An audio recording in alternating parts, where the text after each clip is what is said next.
Hey everybody, Ben from the future here, and just checking in at the top of this re-release to explain a little bit why we're re-releasing it. Well, as you may know, it's been anniversary month. That's why we've done the 50th anniversary of The Exorcist, the 35th anniversary of Who Framed Roger Rabbit, the 60th anniversary of the US release of the first James Bond movie, Dr. No. And in theaters this week is the 30th anniversary re-release in 3D of Jurassic Park, a movie we've already covered, but hey, it wouldn't be an anniversary month without a re-release. That's how the industry does it in real life, so why not reflect that here on the podcast? That was my thinking, at least. Just a fun thing to put in over the weekend. Maybe you're going to see it. Maybe you're going to see it this Sunday, by the way, which is National Cinema Day. Theaters all over the country are doing $4 tickets, including to Jurassic Park in 3D. So you know where I'll be on Sunday. Okay, just wanted to give you that context for why this episode just showed up in your feed. Tune in on Monday for the grand finale. It'll be the 25th anniversary of, I was going to tease it, but it's the Truman Show. We're going to do the Truman Show. It's the 25th anniversary. Great movie. It'll be our second Peter Weir. All right, back to Big Steve Summer. This is from over a year ago, last July, when the theme was Big Steve Summer. Still my favorite theme name I think we've come up with. We did a bunch of Steven Spielberg blockbusters, and of course we included 1993's Jurassic Park. Happy 30th, JP. Oh God, I wish I hadn't said. Okay, back to the. I think this was going really well. I'm just going to stop talking now. Take it away, Ben, from 13 months ago.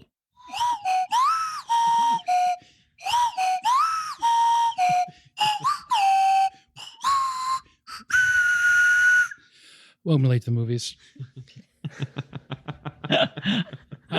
Have you seen that YouTube video? As you guys know, I don't know how to start the podcast.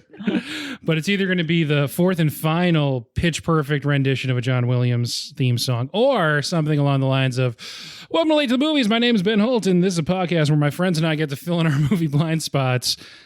Every week we'll pick a movie that either I or a guest hasn't seen before and really should have by now. This week, the movie is Jurassic Park. And your guest this week, left, right, across your podcast dial, we've got a super turbo edition with so many people on, including Quigley. That makes 6. 5 humans, though. First up, it's Greg. Hey. Lindsay. Hey. Kyle. Hello. And Ray. Hi. Hi. I didn't mean to cut you off before. What were you talking about? Oh. Have you seen the YouTube video of the melodica version of the Jurassic Park theme song? No. We'll have to look at it later. It's very much like what you just played. It's weird because that's the one that sticks out, but it has like that other piece of music that also plays a lot in some moments, but not like the really dramatic ones, I guess. The dun dun dun dun dun dun dun dun dun. Yeah. It's got a good score. It's got a great score. Did you Good say job, Johnny? This was the 4th John Williams one this month? Yeah, 4th of 4. He did. So wait, why is it Big Steve Summer? It should be Big Johnny. Big Johnny, I think, right? Big Johnny. Well, it can be. They can share the title. Yeah, I mean they're all. John Williams is retiring soon after he does his last collaboration with Spielberg on The Fabelmans, currently in production. But he'd probably love one more honorary title from us then if he's retiring soon. Yeah. We'll give him the lady for best Big Johnny next springtime. Oh, perfect. All right. So before we get into Jurassic Park, which we're all very excited to do, with so many people here today, surely someone has seen something interesting and worth talking about recently. Yeah, I mean, I haven't been busy at all. Been watching lots of movies. Yeah, I figured. No. I think since last time I was on, though, I rewatched Into the Spider-Verse and Scott Pilgrim. Nice. And those are both great. Yeah, man. Scott Pilgrim especially. It's so fucking good. I love that movie. I mean, so Into the Spider-Verse is really good too. Those are two of the best movies of that sort of. I feel like they have a lot in common, even though like they're obviously have a lot not in common. Yes, too. But just vibes wise. Yes, the vibes are correct. Yes. How about you guys? Done anything fun lately? We just finished Stranger Things, the finale. We can't talk about that because Rachel and Greg have not seen it yet. It's like Bruno. Yeah. Yeah, just a general thumbs up or thumbs down? General thumbs up. Okay. We'll talk about it at a later date. We will. We also just watched Doctor Strange, the second one. Oh, we just watched that Multiverse too, of actually. Madness. Mm-hmm. Oh, on Disney Plus. On Disney Plus, yes. Wait, have you seen? We Yeah? just watched it recently. Yeah. Okay. General thumbs up or thumbs down? I'm curious. General thumbs down. Okay, same. I'm close. Like I I'm like, liked it. I'm kind of tepid on it. It was scary, which was, I guess, cool. But I was like, people bring like 7-year-olds to see these Marvel movies. Don't So they? I like. It's PG-13. They shouldn't. It says it right on the box. So I like the whole scary aspect because that's new for like Marvel. But I feel like the evil villain character is just like Katy Perry, hot and cold. Like she can't decide what she wants in the multiverse, and it's like, okay, are we? She wants what We agree Disney is with telling me every woman wants, which is kids. Yes. Yeah, She can't Yeah. help it. She's a Yeah, mother, yeah, she right. says as she murders someone. Yes. Yeah. It's just what any mother would do. I don't like know. that. What would you do? I would definitely go and murder people, I guess. Right? I like that Oh, Disney. Snap Patrick Stewart's neck. That's what Disney says. Uh huh. I do as Disney commands. Understandable. Disney's given us like 2 of their female superheroes, and like this one, they're bad now. Wait, now can we that talk? she's dead, she can get her own movie, though, right? That's their rules. Yes. Okay. Can we talk about the ending though? I'm so confused as to why we have this main superhero, right? Whose powers are stronger than anybody else's. But yet at the end, they're like, no, we're going to teach you Doctor Strange's power. And you're going to go to this camp and you're going to learn how to do little sparky thingies, but we're not going to teach you how to use your own powers. I guess they're going to that for me is build to mind-boggling. that because she doesn't have like full control, I guess. So they're like, we're going to start with the basics and they're going to work up to the thing you can already do. I'm gonna be honest. As you were saying that, I was like, I don't know what Lindsay's talking about. I totally forgot that America was in that movie until like just now. I wish I could forget about America too. We're all high-fiving. This just got, Yeah. This got very political very quickly. It's I don't know. The Sam Raimi parts of it are nice. I like that there's a zombie that flies on a cloak made out of demons. I I think like that part. I think by the time I got to that part, I was like, what is going on with this movie? Something Yeah. is off the rails. Me and my sister were literally talking about it earlier today, and it's just that the further we get from it, the more it's just like nothing that happened in that movie mattered. Yeah. I guess they introduced America Chavez, and that maybe will matter down the line. But for now, the whole movie is about the main character just trying to get back to where he started at the beginning of the movie. And he does. Cool, I guess. Yeah, it was fine. I thought the previews were actually cooler than the movie, TBH, but Do you mean the end credit scenes? no, the previews before the movie. Like when I was watching the previews, I was like, oh, this is going to be dope. This is going to be so cool. And then I watched the movie and I was like, wow, this is really not. Yeah, the Cool. experience of watching it is pretty scattered. Yeah, I think. did read something about what Marvel's doing with their end credit scenes. I was trying to use that as a segue, as what you were saying into what I wanted to say. So I read something online about what Disney's doing with the Marvel end credit scenes and how it's kind of changed. So originally it was how they brought new people in and how Nick Fury was kind of approaching these people and trying to bring them into the team. And now we're still bringing new people in, but we're not doing, like, the movie isn't about these people. We don't know who these people are. And they're somehow going to build these people into this crazy multiverse that we've made. So it's just a weird way for them to do things. It's almost like the movies don't matter and only the end credit scenes matter now. It is weird. Yes, The character absolutely. yeah, the character they introduced in the end there, I was like, I don't know who this is, but I guess they're important now. Yeah, I had absolutely Don't no let idea. Will hear you say that though. He knows. Yeah, cut that part out in post, please. Not to dunk on Will, but in a literal sense, Will does know who that is, and he was pretty excited about it. But I don't. I Googled it. She sounds cool. Yeah, it's I always forget it's Dormammu's like niece or something. Mm-hmm. And in some multiverses, she marries Stephen Strange, and they like go and fight multiversal entities. Okay, Sounds kind of cool. yeah, great. Can't wait for that movie, I guess. Doctor Strange 3, my new wife. And I mean, just the whole the whole mentality of it ending on a note of like, Stephen Strange used the dark holds, even though he knew it would turn the other guy sinister. in order to like get to the resolution. And then he does get punished at the end and he's like screaming in pain as it goes to credits. And then the mid-credit scene, he's just fine. So that really undercuts the weight of that ending. But that's just how, like you said, it's how these movies work now. It's just setting up the mid and end credit sequences. But, you know, it's okay. Pizza Papa always gets paid. So it's over. What have you watched anything? Yeah. Okay. Oh, cool. yeah, that's it. That's it. Yeah. So the original director for the second Doctor Strange movie, Scott Derrickson, he left this project after it had already gotten started and made The Black Phone instead, and that was pretty good. I don't think I've talked about I've done a couple of these recordings since I've seen it, but I don't think I talked about it yet. So yeah, it was pretty good. I liked Ethan Hawke in it. Thanks. I was going to say, I liked think it. a couple people have told me now that was really good. Yeah, it's based on a Joe Hill short story. He's very successful in his own right, but you know, no offense to him, most famous for being Stephen King's son. And yeah, it was pretty good. I don't want to say too much about it. I'm the only one here who's seen it. That's right up your alley, wife.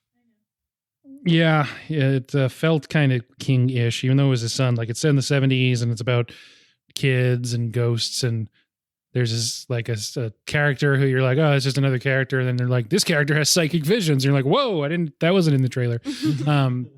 That's introduced really earlier in the movie, so that's not a spoiler. One thing that we did do, the Thing 40th anniversary.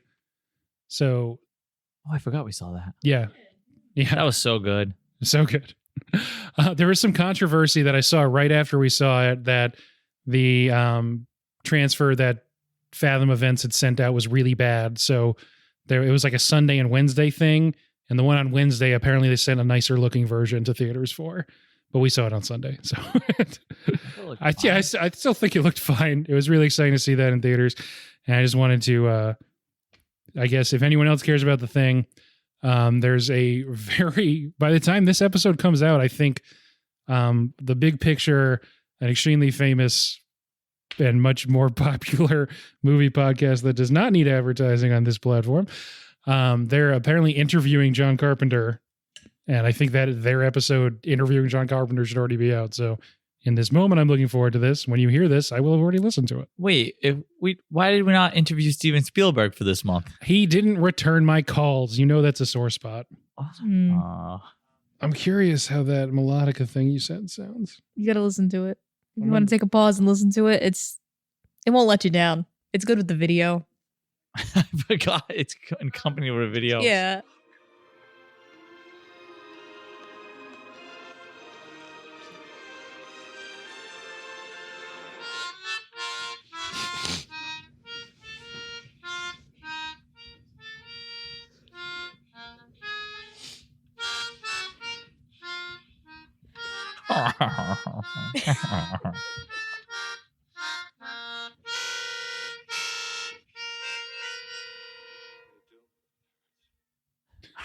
You two moving herds. That's great. All right, you guys ready to talk JP? I'm so fucking Yeah, ready. always. So thinking podcast. We got podcast here. Yeah, that's a good one. See, nobody cares. No one cares. That really makes the whole thing. All right, who wants to give us? Oh wait! Oh my God! I did it again. I always forget to set up. This is probably the movie I've watched the most in my life. Greg. Oh yeah, I love this movie. I've seen it a ton of times. Ray. All-time favorite movie, number 1. You guys. Wah, wah, wah. We have yet to seen it. Well, Well, hopefully have by you seen now. it? No, I'd seen like some scenes, but not a Yeah. lot. To clarify, you have seen it as we're recording now. Yeah. Oh no. Oh. I thought the idea was you don't watch the movie. I thought we were watching it while And then we we just recorded the talk about it. podcast. Live commentary. Let's We can start doing live commentary at some point, No, but not that'd be today. awesome. No, we watched it like right before we came here. We finished Perfect. it about 30 minutes before we picked you up. Nice, Mhm. nice and fresh. I got my notes. The problem is you guys already missed out on the most important part of this movie, which was seeing it as a child and then being terrified. Yes. Yeah. This is my favorite movie of all time, but it did scar me. I had a shitload of nightmares. I had a about this movie when decade worth of nightmares of T-Rexes chasing me. Oh man. So I want to talk about those nightmares, but first, who wants to give us a 1-minute plot summary? I feel like Rachel should because it's her favorite movie of all time. Okay. Should I? Go for it. My one caveat is whoever does it does have to do it in a Mr. DNA accent. Oh, I don't remember what he sounds like as an I accent. do, but I can't do the He doesn't accent. pronounce the R in dinosaur. That's all you need to remember. Dinosaur. Dinosaur. Dinosaur. That's it. Dinosaurs. Okay. All right. So, movie opens up. Tragic accident. A velociraptor kills someone. The lawyer's going to go visit the amber mine, and they tell him that he needs to investigate John Hammond's theme park he has going on. John Hammond needs to go find some scientists to tell everybody that the theme park is good. They get there, and whoa, this dinosaur is there. And then they go on a tour with some kids, and the power goes out, and some bad things happen, and somebody tries to steal the dinosaur embryos and ruins the whole thing.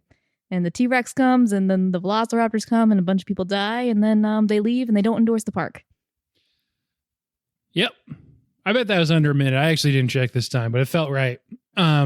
So yeah, this is, I think, legitimately the movie I've seen most over the course of my life. Wow. I had a really big dinosaur face when I was a little kid. Oh, you were a dinosaur kid. Definitely was a dino kid. Dinosaur. Dinosaur kid. And yeah, so this is a 93 movie. I was 2 when it came out, but for some reason I don't think I was much older when I watched it, and then had a big dinosaur face. So I don't know what it was with our parents' Our generation. parents They were just all, wanted to see all the parents were like, yeah, let's just bring our little kids. They'll fucking love this. People aren't being eaten and shit. yeah. So Yeah, why did we all see this so young? I don't know. It was, I mean, everyone saw it. This was the something that we maybe needed to talk about more this month. Of the 4 movies that we've talked about, this is the 3rd one that when it came out was the highest grossing film of all time. It's the 3rd time overall that Spielberg did that, and I think the last. And this movie comes out in 93. Also comes out in 93 is Schindler's List. So he's up for, I don't know, however many awards his movies are nominated for at the Oscars that year, but a whole bunch. He breaks through, finally winning Best Director. Big Steve Oscars. Big Steve Oscars. Yeah, his first Best Director win for Schindler's List that year. So this, in the grand scheme of Big Steve, is this is 18 years after Jaws. So of the 4 we've done, this is the biggest gap between any of them. He's just like the biggest director in Hollywood when this movie comes about. So he gets pretty much all his first choices for casting and gets all the best people. And I don't know, they changed the world. They changed how movies are made once again. I think he's done a few times in his career. And as much as this month is focused on Big Steve himself, which is his official title now, this is maybe the movie that's the best refutation of auteur theory, because there's however many hundreds of people that worked on this movie, and it's not like Steven Spielberg himself invented T-Rex and CGI. So He did invent dinosaurs, though. that is true. The dinosaurs. Yeah, dinosaurs. Yeah, I don't know. First time watch for you guys. What'd you think? I really liked it. I did tell everyone that as we were right before Lindsay and I watched it, we looked at each other and we said, no matter what, we have to say we like it because it's Rachel's favorite movie. But we did really like it. It was really good. It's just so good. It is so good. So I also had never seen it. Absolutely loved it. I would say like on my movie list, it's number 2 now of like my all-time favorite movies. Wow. It's not number 1. And you just watched it an hour and a half ago. I did, and it's like I like want to jump back in and just go to the second movie now. Like What it's one is of those number types of things. 1? This is a very unpopular opinion. Are you sure you're comfortable with me saying it on the podcast? I think you kind of have to now. I think it's a popular Doctor opinion. Strange, We too. can cut it out. No, it's Grease. That's fine. Grease, I Grease is a No, feel it's good fine. movie. As long as it's not Grease 2. Yeah, Grease 2 is kind of trash, but Grease 1 was great. I like the Grease Yeah. Live too. Yeah, But- yeah. but That's, Jurassic Park is Grease, right Grease there. is a classic movie. That's not a that And I weird think it's just pick. like more of like the childhood thing. Like if I think I saw Jurassic Park when I was probably like 12 or 13, like it would totally be flipped. Yeah. But I didn't. I will say what's funny about this is that I had done some Miss America filming in Universal Studios. So when I was watching, I was like, oh my gosh, I can't believe they ripped off Universal Studios like this. Because I had not had the experience of watching it and then going to Universal Studios. Met Baby Blue there. I'll send you that content because that's quite hysterical. Was made a fool on national television because it was absolutely terrifying meeting a dinosaur. And now I'm like, they're kind of cute now that I've seen the movie. Yeah. I can see why we wanted a park. You know what? I endorse the park. Oh, that's good. Oh, Hammond will be happy. Yeah, it is cool that they did make the like dining area in Universal Studios for Jurassic Park Like look identical to like the dining area that they had in the park in the movie. Oh yeah, the visitor center looks pretty much one-to-one. Mm-hmm. And even like the gift shop, like some of the things I was like, oh my gosh, we literally saw that in the gift shop. Like, yeah, you can still go and get it. So I thought that was really cool. Like they did make it a park, kind of, sort of, not really, but yeah. Yeah. It's I mean that's one of the funnier things of it depicting exactly what the whole machinery around the movie is doing in real life, of showing like the actual toys in the gift shop that then I think they actually did sell in like Toys R Us and whatnot. Every time across I the world. like watch this movie, I see like all the merch. Like, and not just like things in the gift shop, but like the Jeeps and like they all have like Jurassic Park rain jackets at one point. And I'm like, man, they must be like mad loot from this movie, like floating around somewhere, right? Like all this stuff has to be somewhere. Yeah. And I'm like, oh no, I bet you people hoarded it because it's like wicked cool. Like, why would you not want this stuff? It makes me think of in the Jurassic World when the guy has the vintage Jurassic Park t-shirt. No, it's not really a spoiler. I panicked. No. I was like, I'm watching it tonight. Don't spoil. Oh. Good news, since you just watched Jurassic Park, you've basically already seen Jurassic World. Oh, Yeah. There's a new one out right now too. The same. Yeah. Jurassic World was good though. Jurassic World was good. It Right, was yeah, like a, because they did the same movie. it was like a fan service kind of movie where they kind of did the same thing again, but it was good. I can't get over how good Jurassic Park looks after like Oh my from God. '93. Incredible. It's like what It's like like a 30-year-old movie and it still looks amazing. Yeah. I guess that's the thing that jumps out that we can kind of dig into is this being this sort of being the inflection point of CGI coming into mainstream filmmaking in a really, really big way, literally big way, biggest movie ever at the time. You guys know a lot about this, at least from the movies that made his episode on Netflix. Yeah. If you want to speak to that. Yeah, I just remember obviously like they mentioned they didn't want to do CGI at all. They were going to do like, was it claymation or puppetry? Stop motion is They wanted to do stop motion, and some people were trying to convince them like, no, we should do CGI, and they're like, no, that's not going to work. There's no way. It hadn't been done before. It hadn't been done before, so they didn't want to try it. And eventually, like the company that was doing a lot of the visual effects just did it. They like made a sample, and then that's what ends up getting them convinced to do all the CGI and everything. And I think they said the person who was going to do the stop motion was like the best. Phil Tippett. Yep.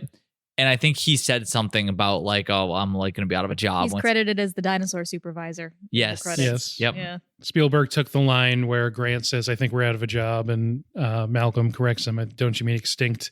That's what Phil Tippett said. I think I'm extinct. Yeah. Yes. He saw the CGI. But it's crazy because before this, like any kind of dinosaurs that you'd see in media was like claymation. It was like the really crappy old like dinosaurs that you imagine from like 1950s kind of movies. Like nobody had seen dinosaurs like on screen doing anything crazy. So this was like the first time that people really saw like what a dinosaur could look like.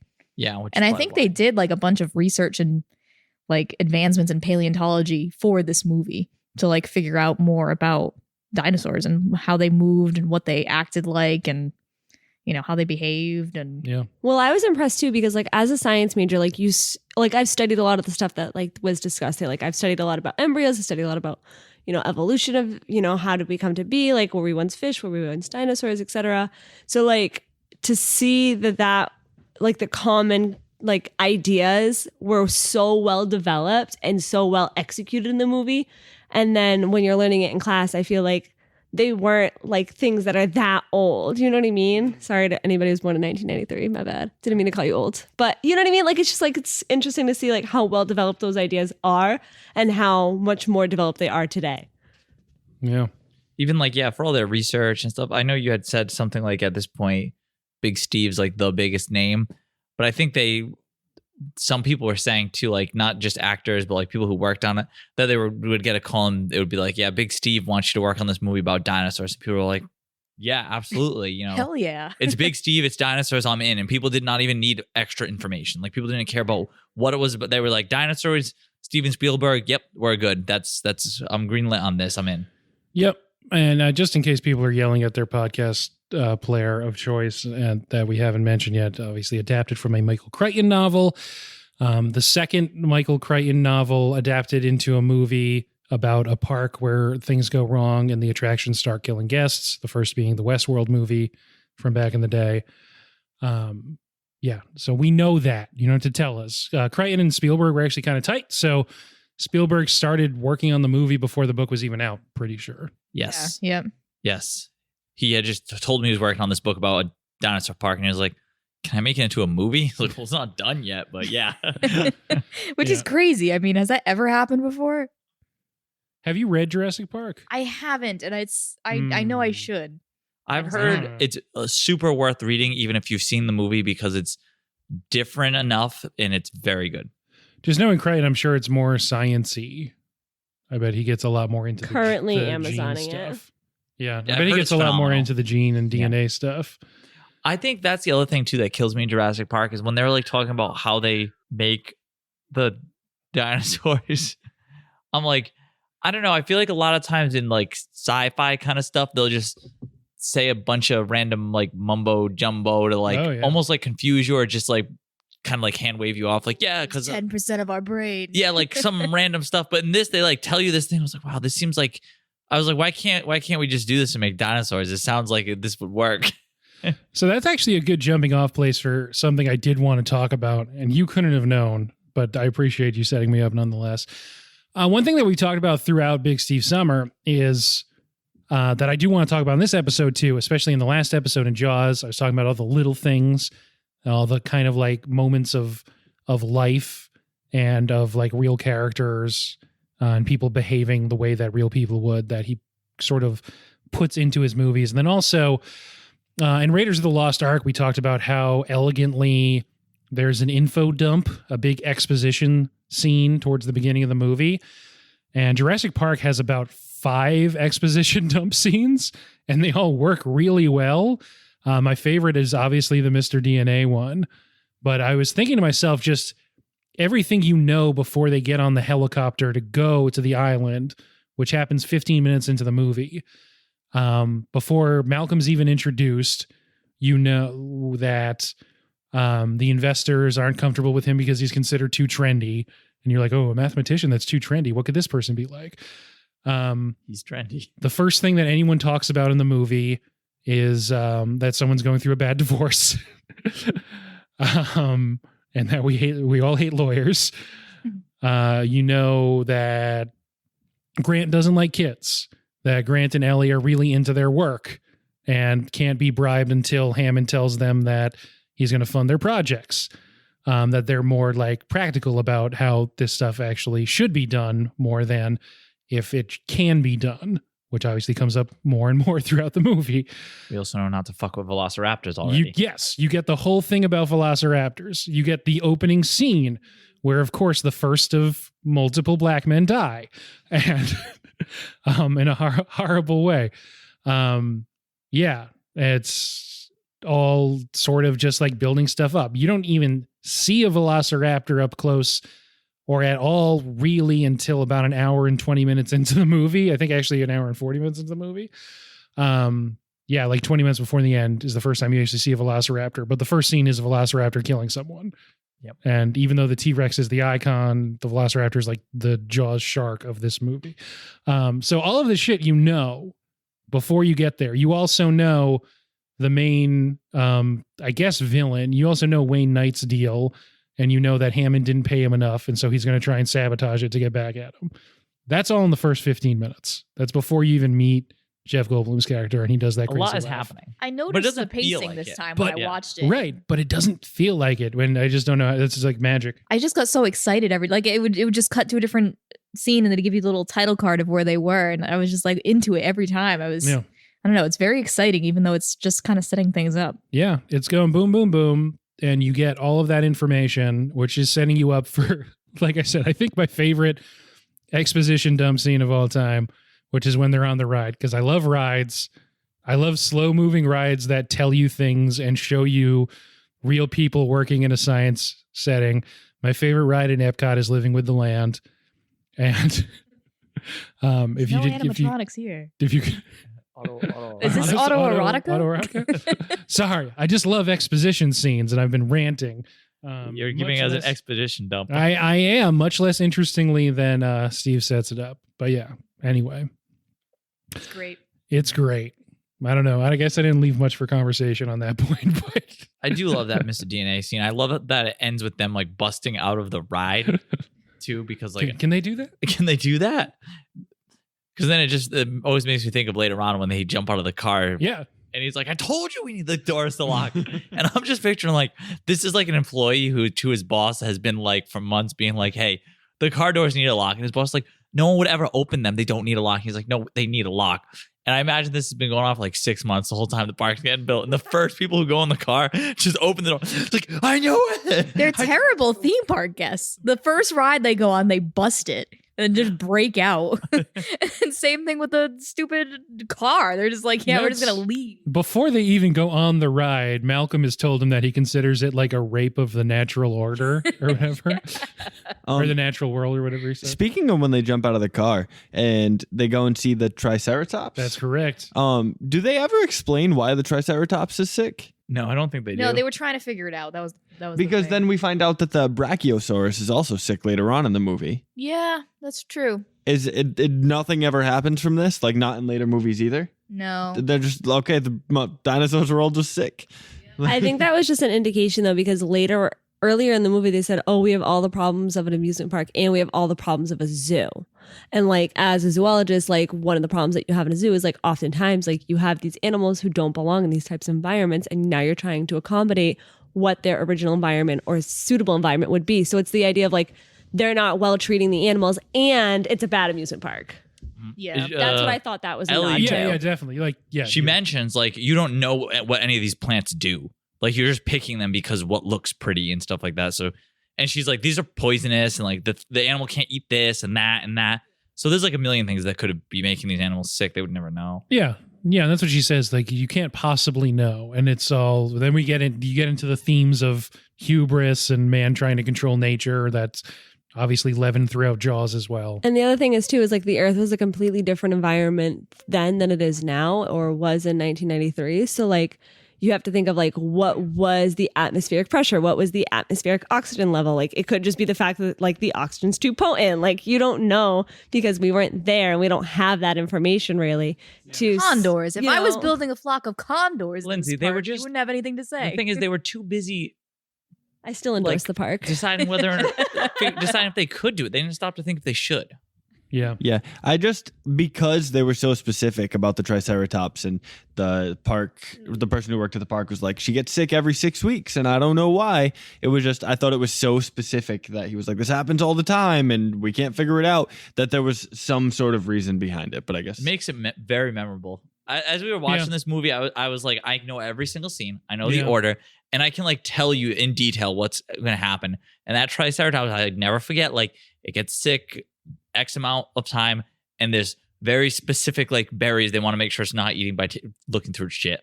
And like, I don't know why. I think that's part of it is, I don't know. Everything's very detailed. I like that and this is something we talked about just in the last episode with Jaws. The heroes of the movie are not action movie heroes. They're just, in this movie, scientists, and they're like doing scientist stuff, but they're not super good at combat or whatever.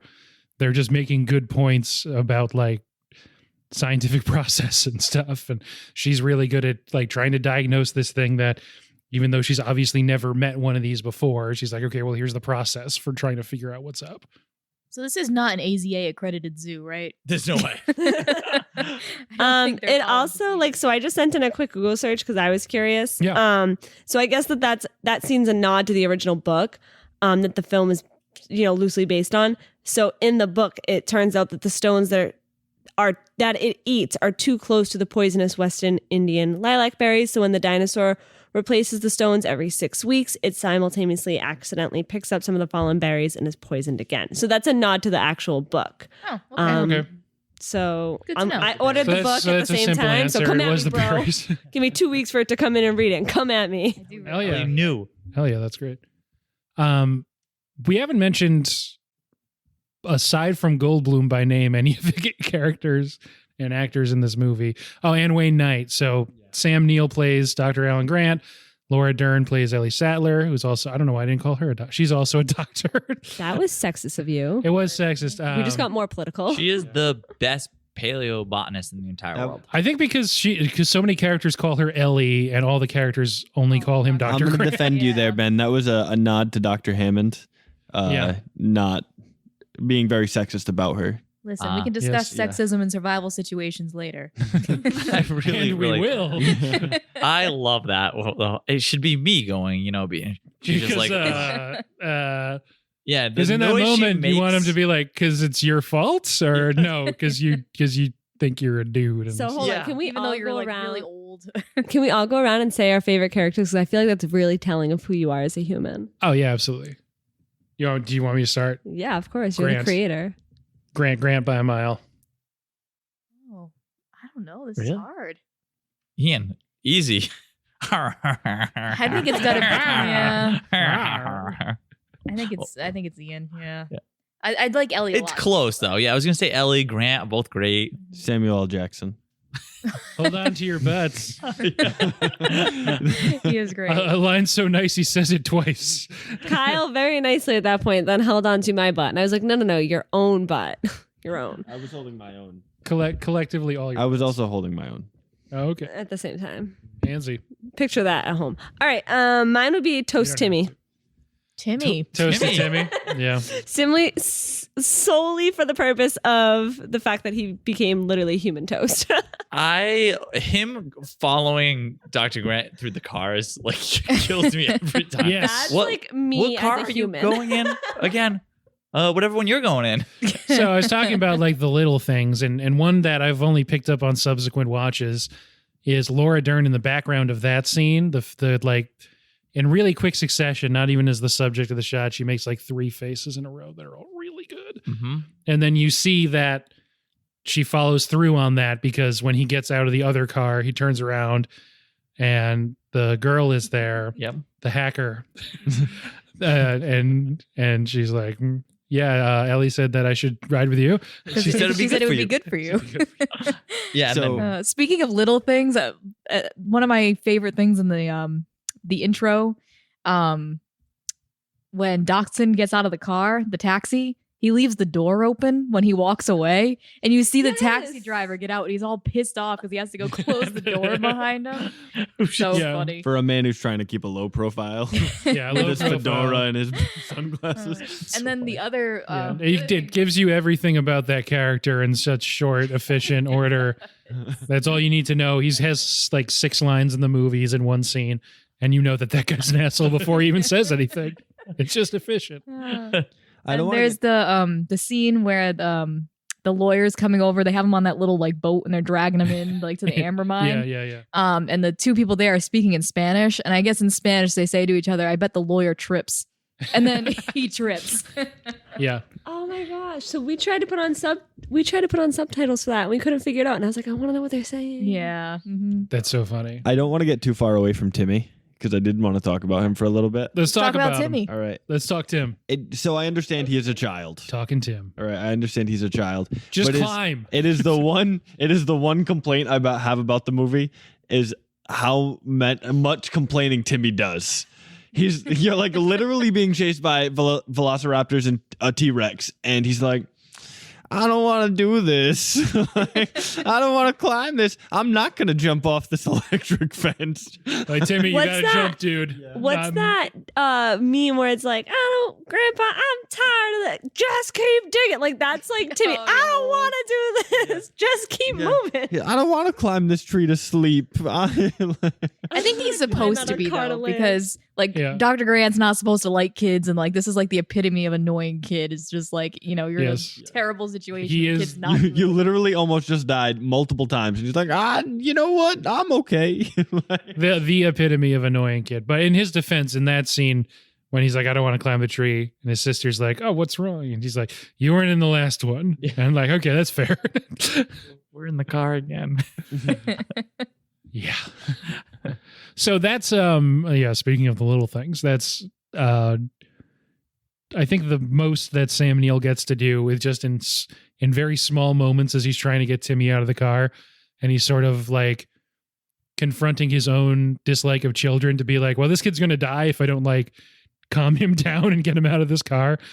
And he gets him out, and there's like 3 jokes in really quick succession that are all played on just Sam Neill's face when he's like, just like climbing down from a treehouse. Did your dad ever make you a treehouse? And he goes, no. And he goes, yeah, mine neither.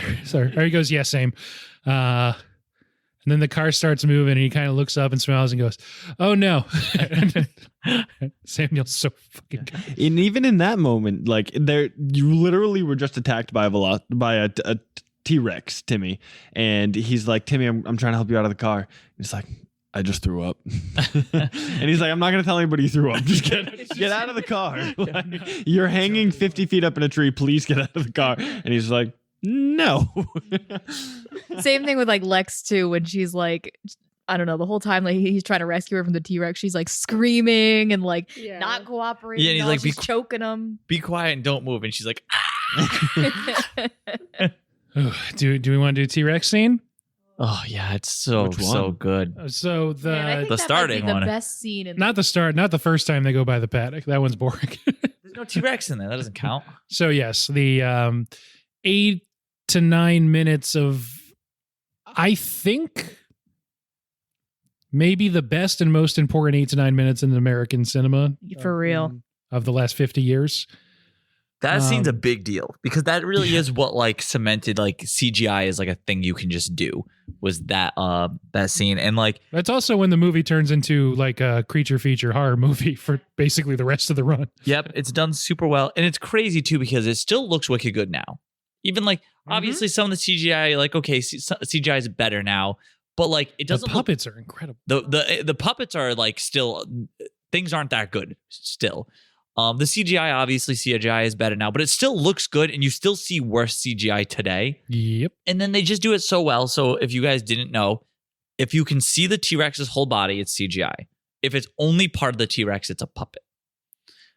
And I feel like, and we talked about this with Stranger Things too, like it stinks now that sometimes people like are very reliant on CGI and everything CGI. And I feel like this was it. It's like use CGI here and there. Don't, because they could have just done all CGI, but they were like, no, if we can do it as a puppet, we do it as like a big animatronic puppet. And I feel like it looks way cooler. Like when you see its face and like the eye like dilates and like That's all the times that's you the just moment. see like some of it. Eating the goat looks really cool. Oh, I don't know. They just, Yeah. it was like perfect. good puppet. It's a really good puppet. I think the Triceratops is probably my favorite dinosaur, but I mean the T-Rex puppet they get a lot of use out of. For anyone who doesn't know, they mention all the time that it was a nightmare to film with the puppet because whatever they made it out of, they didn't like think about the fact that they were going to pour a bunch of water on it, and it was electronic and stuff. It absorbed all the water. It weighed like way too much weight, and it just kept breaking because it's like getting soaked in this rainstorm they make for it. And they'd have to like wait, dry off this giant T-Rex puppet, do some more scenes. It would get waterlogged again. They'd have to like dry it off. It kept malfunctioning. Somebody almost died.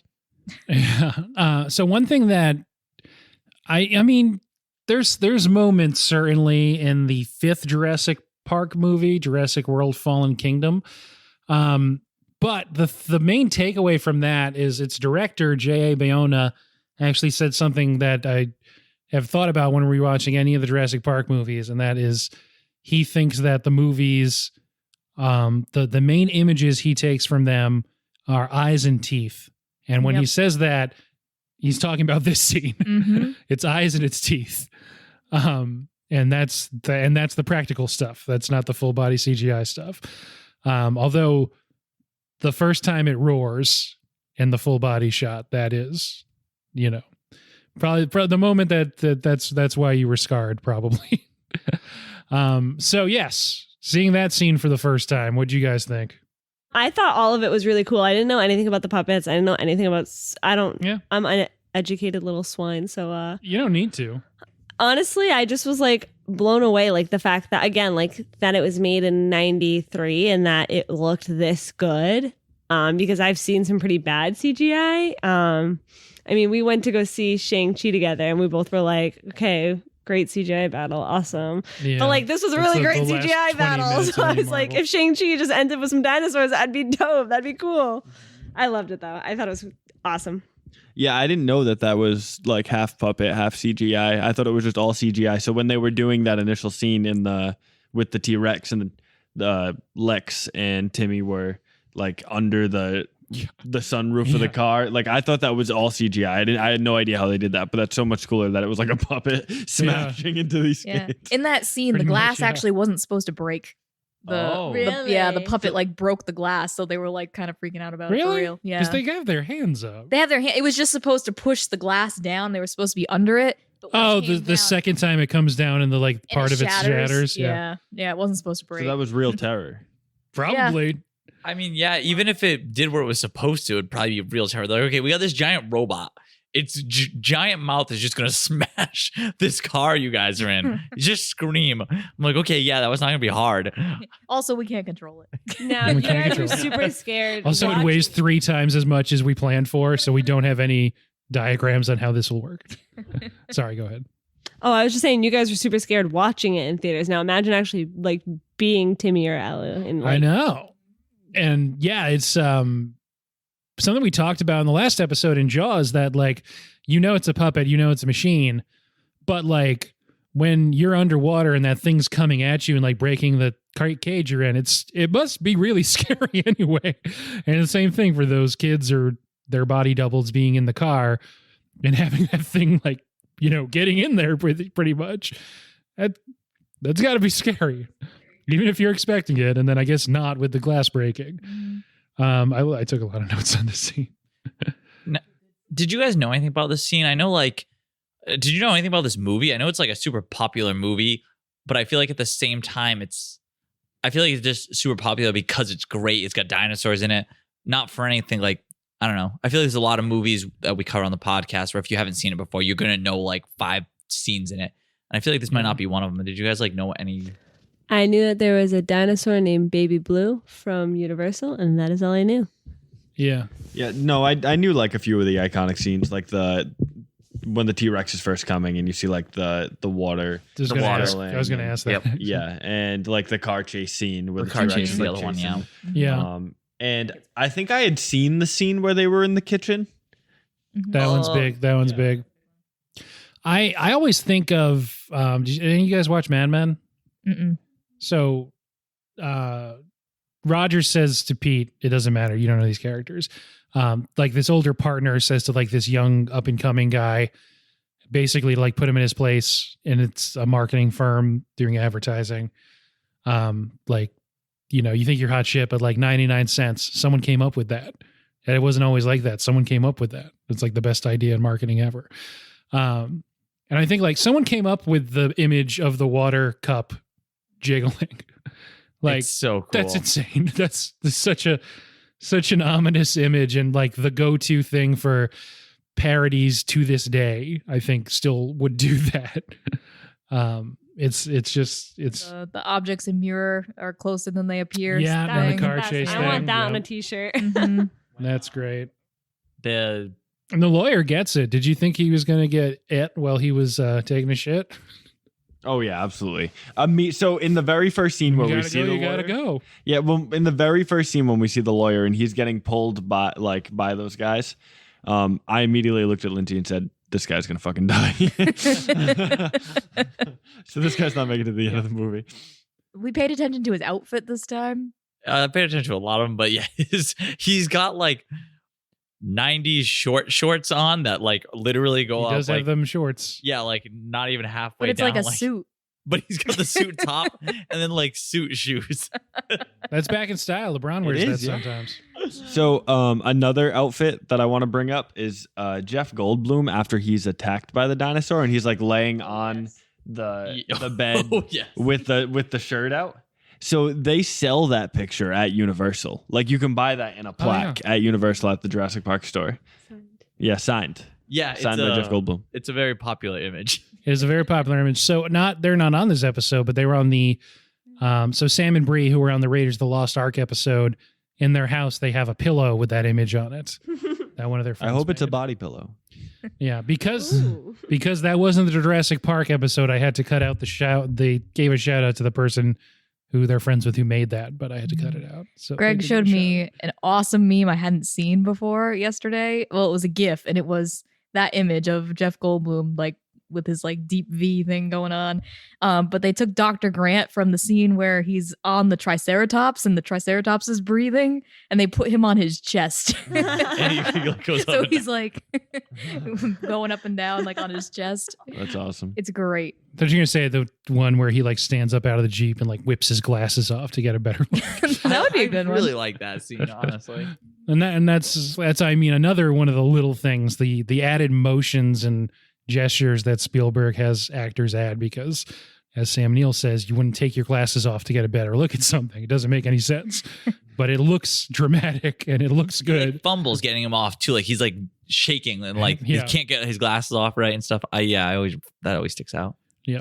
So that's a moment that we can talk about, because that is a term we haven't mentioned at all this month, but a very big thing that's sort of baked into the cake of Spielberg's public image, or at least the image of his images, is Spielberg face. Do you guys know what that means, or can you guess?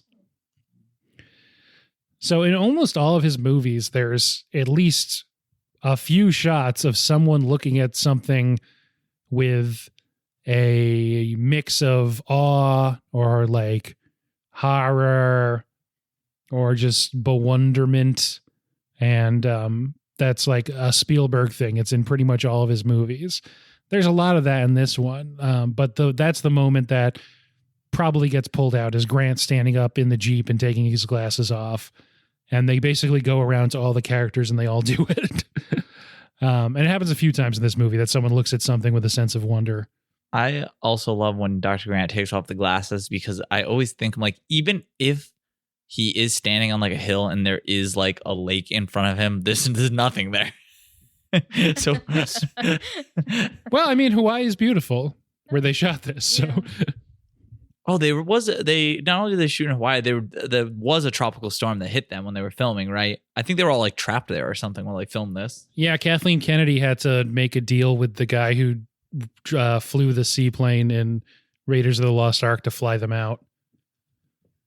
It's not a joke. That's true.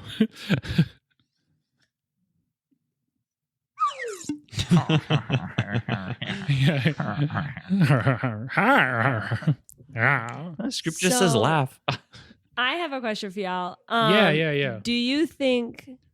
Where'd they get the dinosaurs from? No, I was gonna. I know the answer to that question. Science. I'll let you go first, though. Oh, I was just gonna ask. Do you think that birds or us or whatever animal? What do you think actually evolved from dinosaurs? Because I have some scientific reasoning behind it, but I want to, before I elaborate, I want you to go. You said an option was us? Because I don't think it's us. Maybe You tell Quigley. me. Maybe actually, yes, Quigley, the He's Velociraptor. Yeah, he does got some Velociraptor in him, I think. He My gets guess up to is- 60 miles per hour. Is hairless cats. That's my guess. They're like avian, right? That's the whole Get on thing. board with the bird theory. Are you bird. ready? So there is a bird theory. There's also a human theory, but that one's not as well supported. Is that lizard people? Well, essentially, like we all have derived from some type of period where, like, either we were fish, reptiles, etc. But there's this common thing going on that's like, did our chickens technically dinosaurs? And kind of what Grant was saying, like, birds are really just modern day dinosaurs. And like, while that idea is accepted, it's not fully true. But birds did evolve from a group called theropods. And in your theropod groups, you have your T-Rex. So like his philosophy on like the hollow bones and the air sacs, like that's all true for modern day birds. Like ornithology, great. Facts are awesome. But they did evolve. Like there is a long distant lineage, but it's like you all going to a family party and being like, that's my great, great, great distant half cousin. So it's like a very distant relationship, but there is a solid relationship there. Okay. I love when he tells that kid that dinosaurs came from birds, and he's like, "It's a big turkey." The only he puts that child in his place. He does. The only thing that's failing in that theory, though, is that we all know birds are not real. That's true. It's pigeons. Mm. Yeah. Oh, I did see a very Where'd that long kid come YouTube from? video about How is that good there? somebody like analyzed what a T-Rex would taste like. Mm. And it was like a 10-minute long video about like, well, you know, it would be the legs would be like this because, you know, they could run and they got a lot of use. It was very in depth about what a T-Rex would taste like. I don't even remember the answer because I was just blown away by the amount of research that this person did. Yeah. So Turns out they taste like people, and everyone's like, "How do you know?" I think he said it was like a lot like ostrich. How do you know? Hmm. I know we had mentioned like the little water glass thing. Next time they do it, I think is the footprint. Yes. When Jeff Mhm. Goldblum was like looking at his own reflection in the footprint, Yeah, and he's he like, goes, "Guys, we gotta go." Now, a now I'm Good shot. seriously alarmed, or whatever he says. It's so good. He's Uh, a good character. We haven't been quoting Goldblum enough. No, we This need to do he's so. more. Life finds a way. I was waiting for someone to say the word life, but yeah, he's got a lot of good ones. Always on the lookout for the next ex-Mrs. Malcolm. Are you married occasionally? Occasionally. I love like how much of an evolutionist he is because we all have that one person that's around us that's like, no, it's like this and da-da, and like you're just like, oh, shut up. Like, and that's him. So I just love it. Dr. Sadler, I refuse to believe you're not familiar with the concept of attraction. I was just gonna say that one. Yeah, what is Oh, there's another fun scene in that the helicopter scene where they're trying to put all the seatbelts on. Yes. But he has, if you notice, he has two female parts of the seatbelt and he can't get them together. So he ties them together because life Yeah. finds a way. Oh, I didn't notice that. I couldn't figure out why I was like, this man has definitely been on a plane before. We just saw him. And a part of the world that was, well, no, wait, where were they digging? He was digging in Montana or something like that? something like that? And I looked at Lindsay at that point and I said, there was dinosaurs in America. so, Yep. so I didn't know that. Yeah. But I was like, this man's definitely been on a Before we plane got before. serious about border control. Yeah. So I was like, this man's definitely been on the plane before. How does he not know how to put the seatbelt on? But I did not notice that. Yeah. So someone else must have had the other part of the seatbelt. I'm then. thinking, so every time I watch it, it makes me think of like how hastily Jurassic Park was put together. So, I mean, I guess the helicopter's not really part of it, but it's just like, oh, we just like assembled this. We put it together and like, yeah, we have two parts of the seatbelt that don't work. I still endorse it. I would still endorse it too. Every time I see that scene, I always wonder, like, is this really like because it's two female buckle ends? Like, is this? I was like, this seems too. I think it's just like a comedy scene, guys. I Yeah, gotta that's- say. That's how I always feel. We haven't even works. talked about the Raptors yet. I mean, What's more interesting, the Raptors or the Buckles, though? we're gonna get into like where Freddy Krueger came from again, and I can't do it. I can't do it again, bitch. Sorry, that really bothered me about that movie. Not to go back a few podcasts. Guys, when we went over all our favorite characters, no one has any love for the Kenyan hunter, huh? Oh, he's He's pretty great. cool. He's really good. I mean, he does one thing and eats shit. That's like He's got good the one short thing he shorts, too. tries to do. He really fucks up. he does really fuck up. If he had stuck around, you could tell that like the doctors would have loved picking his brain though. Like they would have gone on really Instead, well. the Raptors picked his brain. Yeah, instead the Raptors picked his brain. I love that he gets killed exactly how Dr. Grant explains to the little Oh, kid yeah. that the It's Raptors Yup. are going Such to a kill good him. setup. Yup, so and good. you forgot. It's like a full hour and 35 minutes later. Yep. Clever girl. Yep. Oh man. So that all comes, I always forget the order because Ellie runs away from him into the bizarrely labyrinthian place where you really need to make the circuit breakers easier to find. I know it's shoddily built, but like spared no expense my ass. Let's get those near the front door maybe. Anyway, all of that plays out and she's already basically done by the time he gets the raptors because she's being chased by the raptors before he gets killed. Yes. Mhm. Yeah, Which I always just assume she runs away and then he gets killed, but it's like another 10, 15 minutes. Yeah, they really put him on pause, like what he's doing, and they show you some other stuff, and they come Yeah. back to him, like finally finding the raptor in the woods. Yes. The stuff with Ellie in that maze where, you know, the raptor pokes out and that's the first time you see a raptor. I don't normally have like markings down, but hour and 44 minutes pretty much on the dot into the movie. The first time you actually see a raptor puppet clearly, less than 20 minutes before the credits start. So that's, and to think of like how big a deal raptors are to Jurassic Park and how big a deal they are to this movie. The whole setup is all making you scared of raptors. It's not making you scared of T-Rexes. Yeah. I mean, that whole last 20 minutes, though, is just them being chased by the raptors. Yeah. And it sucks for them. Yes. Those kids think they got Jello time. You ain't got time for Jello. Get to a safe space. They've already explained to us, though, you're not going to be able to run away from the raptors. That's why they can't have to deal with the raptors for a full hour. They'd lose. What you need is an icy room for slapstick comedy, as Timmy finds out. They can go 60 miles an hour and he's a little kid with a limp, but you just need a funny floor. Yes. That kitchen scene is so good. Yeah, the kitchen scene is really, really good. It's so good. We haven't talked about Dean Cundy yet, who we talked about in what other episode that you guys were on? I mentioned we were going to talk about him in this episode. You remember? No. You forgot. Yeah. I don't know. I forgot.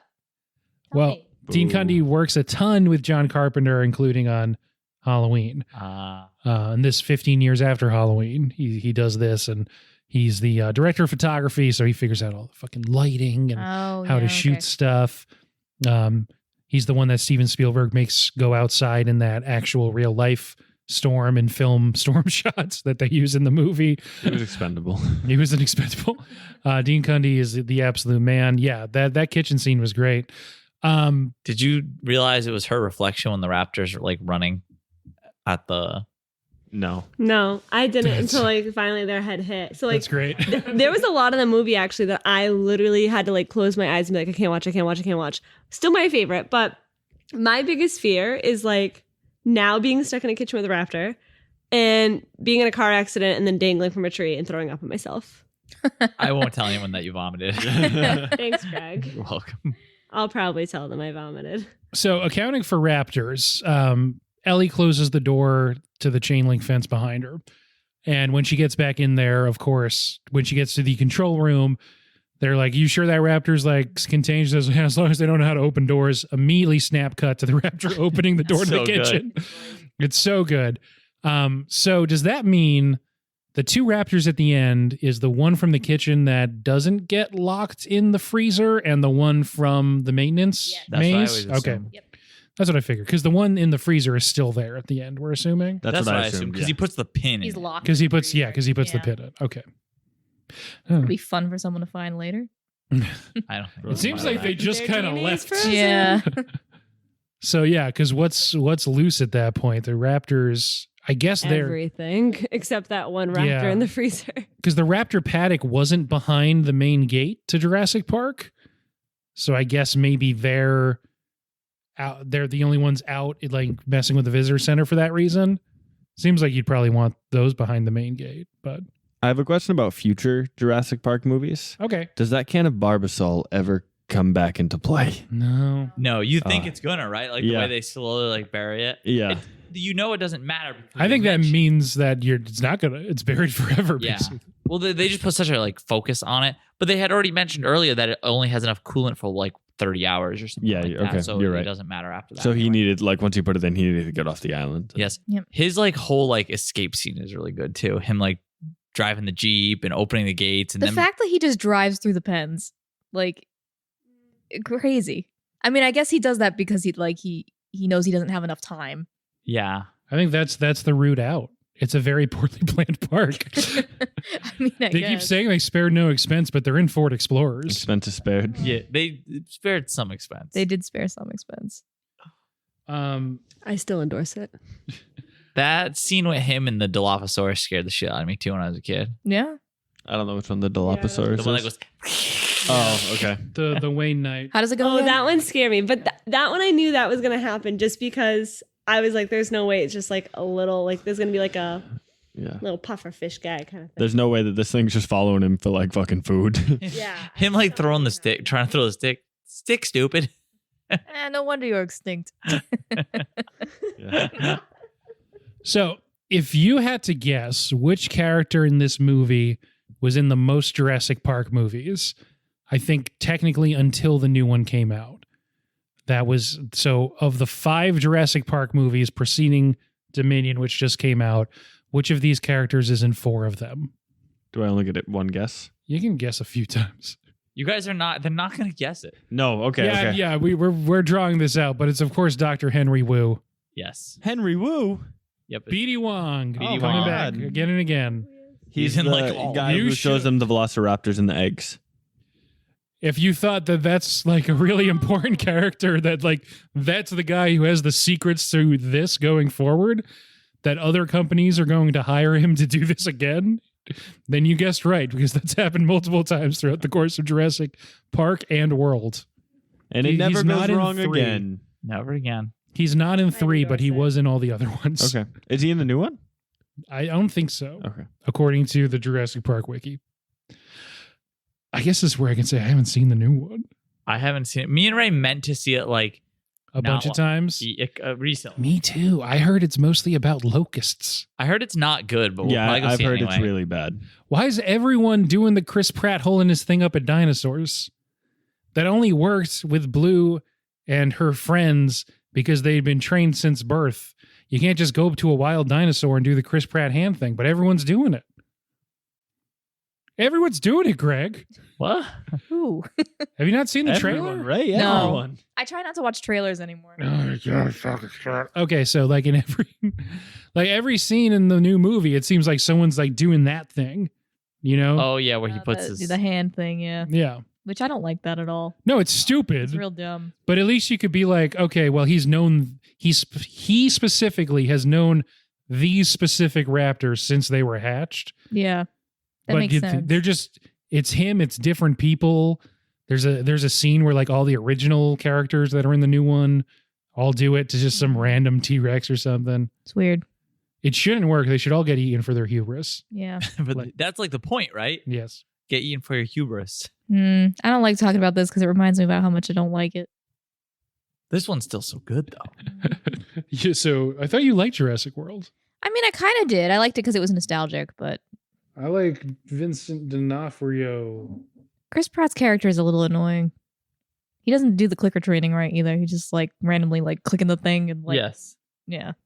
Yeah, I think that he's just such a vacuum of charisma in this because, like, I mean, because the first couple at least come out before the internet backlash against Chris Pratt, but he's still just not anywhere near as charming as in these movies as he is in the Guardians movies, as he was Yeah. on Parks and Rec, as he was on Everwood. I still remember. Actually, he's kind of an asshole on Everwood. Real season 1 of Parks and Rec energy from him then. Yeah, I don't know, man. Jurassic World is still definitely better than all of the other sequels related to Jurassic Park, but it's just nowhere near as good. Yeah, because it's doing like the Force Awakens thing. It just Right. is the first movie over again Right, with some yeah. different settings. Although the stand-in for the lawyer getting like embarrassingly eaten is the assistant who's like babysitting the kids in Jurassic World, who gets like really the worst death. Yeah, not good. You'll Well, don't you'll spoil see. it. You'll see. That's why I kept it vague. Yeah. You guys. I will see. love the lawyer getting eaten in this, honestly. Good scene. The fact that good. he's like he runs and hides in the bathroom and they're He in the left us. yeah, they're in the other He left car us. and they don't know what's He going left on. us. You know, when you gotta go, you gotta go. It's Yep. just so That good. scene's great. And then too, Lex making every wrong decision right after Grant says, "What you got to not do is this." Cut to Lex, and she's like, "I bet I should do that." Is it right when all the wires start breaking? And oh no, it's right when the T-Rex comes out. Ian's like, man, I hate being right all the time. He's very funny. I've never understood why there's a bathroom there because I feel like this You're is supposed to get out. right. It's, Yeah. When you gotta go, you gotta go. I think it's like an overlook area because the geography of that area doesn't make any sense to me. It never does. That's the one thing I don't saw understand. somebody draw a diagram of it before because it didn't make 'Cause- sense to me either, but they drew what it's supposed to be and why there's a cliff like in Yeah, because the T-Rex steps Yeah, I out, know. but We're that's just the confused that's the about same that. side that the car falls down the wall. Yeah, there's a diagram that explains it. Okay. Yeah, you'll have to Well, look it up. My thinking is like that way maybe they have something where the cars can stop there for a while and because people want to hang out and look at the T-Rex more maybe. So have a bathroom there. It's only like the second or third paddock, right? Yeah. They're like, okay, we got to get a bathroom in here. Or whatever's up first. I forget. It's Gallimimus. Yeah. No, it's the this guy. Oh, the first Dilophosaurus. Yeah. Oh, okay.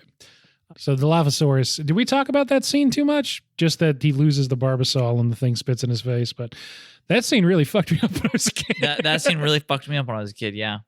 Because that's the real, I guess some others times happen too, but that's like it's nighttime and it's raining and you can't see very well. There's lightning happening and this guy's just straight up being stalked. Yes. And you know he's doomed from the second he gets out of that car. Yep. You know, I appreciate that there's not a lot of like blood or anything in this movie. Yeah. You know, there's Yeah. a lot of very violent deaths, but you don't really see any like gore or anything like that at all. No, just an arm on top of your car or a leg. Yeah. or- Yeah. Well, that was a Or gold Or on leg. your shoulder. Yeah, the Samuel L. Jackson arm, I guess, is the that's extent true. of it. That arm, yeah. I guess you don't really see that many people die though. There's the lawyer who gets like thrown around by the T-Rex, Yeah. but even Nedry, you don't see him die. Right, exactly, which is good. Yep. You don't see the hunter, I can never remember his name, Right. get killed by the Velociraptor. They just jump. I mean, it stays on that for a bit. Like there's some ferns in the way, but you can see the raptor eating his face. yeah, but It's obscured, but you know it's happening if you have an Yeah, I'm not overactive seeing it. imagination, you're a child. Yeah. I'm not seeing on the blood or anything, which is kind of No, nice. there's not blood, there's not gore. I think the Dilophosaurus, what fucked me up as a kid too, is he gets in the car and you're like, oh, he's How do you get in the car? yeah, he's in the car, waiting for him and stuff. That's like, Now they're straight up carjacking fools out here. I can't stand this shit, man. Grand Theft Auto style. but that fucked me up. Honestly, the T-Rex chase scene, which is not that scary, but I feel like anytime I had a nightmare about Jurassic Park, it was that T-Rex chasing It me. was always the T-Rex. Yeah, and heightened because I think the like signature set piece of the arcade cabinet that used to be at Dave and Buster's and various arcades was that like T-Rex chase where you have like the light gun pointing at the screen or whatever Yes. and you're in the back of We it. used to love that game. Good game. Mhm. Good game. Yeah, and we already mentioned it before, but the objects close are in mirror closer than they appear with the thing screaming at it. Mhm. Just smart, funny, good stuff. They set you up for that too because they say that they clock the T-Rex at 30 miles per hour. Yeah, And he's they gotta set get into, everything up. You know, third gear or whatever. Yeah. They set everything up. Yep. There's so many shots in this movie that I just love. I think the vista when they're up in the tree and the shots like from behind the three of them up in the tree looking out at the brachiosaurs. Mhm. That was my Um, favorite scene. Yeah, that scene's just It's like really good. it's the copycats of this kind of movie and all of Spielberg's movie. They never get like the human moments correct. And that's all just like, you know, I don't know. He does it better than a lot of people do because that's this like fantasy adventure family movie stuff, but like the best anyone's ever done it right after a really terrifying scene followed by a really stressful scene when they're trying to get out of the tree. And then, you know, you get that too. It's a really important scene. It kind of brings it all back together. And he's talking about like how like they're just animals. You Yes. know, they're not monsters, they're animals. Something that the new Jurassic worlds don't do as well, I think, where they're just like murdering the animals left and right because they're just like, they're like only monsters in those movies pretty much. Them walking through the ceiling is so good too. Yeah, them walking through the ceiling's great. Walking through the ceiling, I like that turn of phrase. They're walking through. That's also when there's the shot of just like, you know, another impossible thing that happens where the raptor is like looking up at the ceiling and it has like the code on it, the Gattaca, Mhm.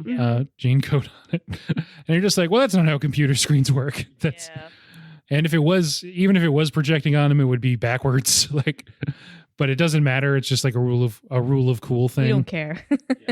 No. I just felt like it was like one of those things that tied the movie together. Absolutely, yeah. So I was like, I know this isn't how it would be. I know, but it was like, it just felt right. They need to bring back puppets. We need more puppets. Bring back puppets. What do you think the password was to stop the hacking of the computer? Because he's like, "What's the password? What's the password?" What do you think the password was? Oh, that should have been like a game or something. I think it was like money, or like promotion, something like that. I'm gonna say you didn't say the magic word. Hungry 4, but the number 4, Monet. I like that. Yeah. I changed my answer. It was dinosaur. Dinosaur. Dinosaurs. I love that. Like, I love that he's complaining he doesn't get paid enough, and then the only time the first time I should say, you see Nedry interact with Hammond, he says like, "Yeah, no one bid lower than me for this job." It's like, well, dude, you set your rate. You bid for the job. Yes. Like, yeah, he's just a whiner. Yep.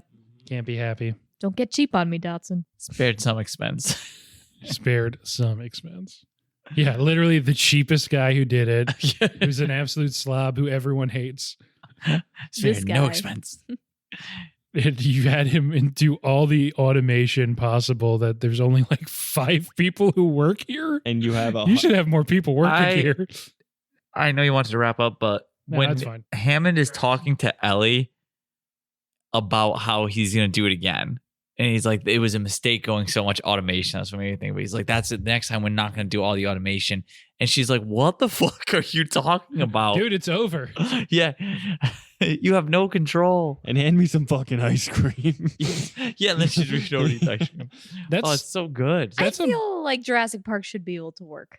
Like, I'm still rooting for Hammond. life. I endorse it. Finds a way. Like, I feel like they put too much weight on that. Like, Okay, but I gotta be honest though, like we can't use frog DNA. Like we can find some other DNA. sure. I think we could. Yeah. It's possible. There's a moment I didn't ever notice before this time watching it where the first time that they go to the T-Rex paddock during the daytime when the T-Rex doesn't get out, and Grant like climbs onto the back window sill pretty much to like try and get a better look, and Malcolm kind of reaches out and like puts his hand on Grant's hand. I didn't notice that before.